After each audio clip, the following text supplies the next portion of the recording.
ஓம் ஸ்ரீ ராகவேந்திராய நமக. நேற்று உரையில் நவாப் மாஞ்சாலம் கிராமத்தை ஸ்ரீ ராகவேந்திரருக்கு அளித்த அற்புத நிகழ்வை பார்த்தோம்.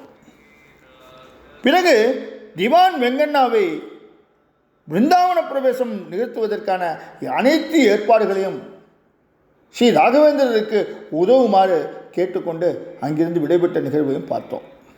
உரையை முடிக்கும்போது பிருந்தாவன அமைவிடத்தின் சிறப்புகளை நாளை உரையில் பார்ப்போம் என்று முடித்திருந்தோம் அல்லவா?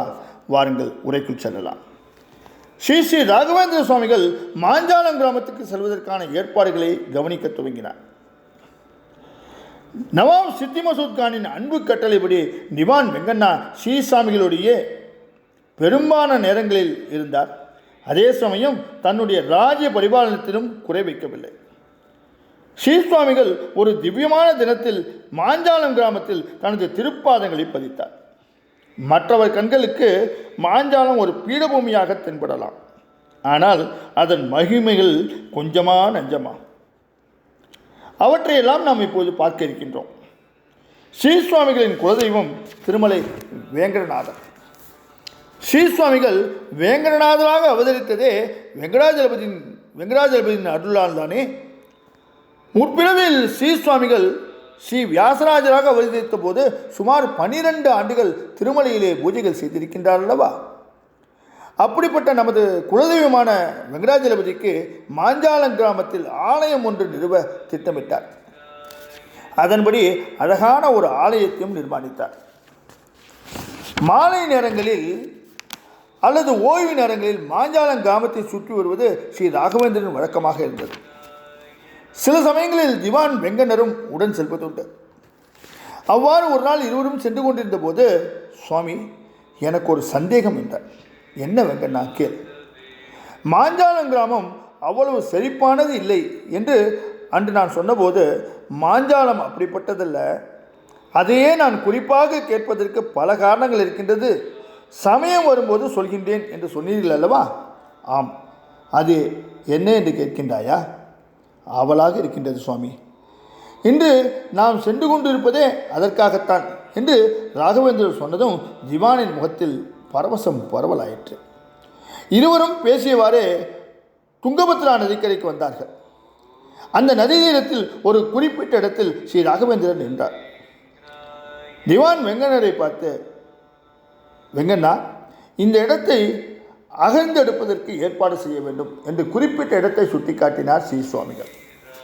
உடனே அடுத்த சில நிமிடங்களில் அந்த இடத்தை தோண்டுவதற்கு வகை செய்தார் திவான் வெங்கண்ணன். அவ்வாறு தோண்டிய போது பூமிக்கடியில் பீடம் ஒன்று தட்டுப்பட்டது. சுவாமி, ஏதோ பீடம் ஒன்று இருக்கிறதா? அதுதான் பலிபீடம். மேற்கொண்டு தோண்ட வேண்டுமா? வேண்டாம் வெங்கண்ணா என்று சொல்லி, பலிபீடம் இருக்கிறது அல்லவா, அது சாதாரண பலிபீடம் கிடையாது, அதன் சிறப்பை சொல்கின்றேன் கேள் என்று சொல்ல ஆரம்பித்தார். திவான் வெகு ஆவலாக நின்றார். கிருதயுகத்தில் நான் பிரகல்லாதனாக இருந்தபோது இந்த இடத்தில் தான் யாகம் செய்திருக்கின்றேன். ஆஹா, அப்படிப்பட்ட இடத்தை நான் கண்டதே பெரும்பாக்கியம் சுவாமி. மேலும் கேள். துவாபர யுகத்திலே பாண்டவர்கள் அசுமேத யாகம் செய்த பின்னர் திக்விஜயம் புறப்பட்டார்கள். அவ்வாறு வருகையில் பாண்டவர்களுக்கும் அனுசால்வனுக்கும் யுத்தம் நடைபெற்றது. வில்லுக்கு ஒரு விஜயன் என்று சிறப்பு பெற்ற அர்ஜுனன் உட்பட பாண்டவர்கள் யாராலுமே அனுசால்வனை வெல்ல முடியாது போயிற்று. அதற்கு காரணம், அனுசால்வன் நின்று யுத்தம் செய்தது நான் யாகம் செய்த இடத்திலிருந்து தான். அதனால்தான் பாண்டவர்களால் அவனை வெல்ல முடியாது போனது. ஆனால் பாண்டவர்களுடன் இருந்த ஸ்ரீ கிருஷ்ண பரமாத்மா இந்த விஷயத்தை யூகித்தார். இவ்வாறு இந்த இடத்தின் மகிமையை உணர்ந்த கிருஷ்ண பரமாத்மா அனுசால்வனை இந்த இடத்தை விட்டு அகலுமாறு தனது யுக்தியால் சாதித்தார். யாக பூமியை விட்டு அகன்றதும் அனுசால்வனை வெகு சுலுவாக அர்ஜுனன் விட்டுவிட்டான். அப்படிப்பட்ட மகிமை வாய்ந்த இடம்தான் இந்த பலிபீடம் இருக்கின்ற இடம். இந்த இடத்தில் இருந்தால் தோல்வி என்பதே கிடையாது. நினைத்த காரியம் எதுவும் நடக்கும். சர்வ மங்களம் எங்கும் வியாபிக்கும். இப்படிப்பட்ட இந்த இடத்தில் தான் எனக்கு பிருந்தாவனம் அமைக்கப்பட வேண்டும் என்று நான் விரும்புகின்றேன். இப்போது புரிகின்றதா நான் எதற்காக மாஞ்சாலம் கிராமத்தை குறிப்பாக கேட்டேன் என்று புரிகின்றதா?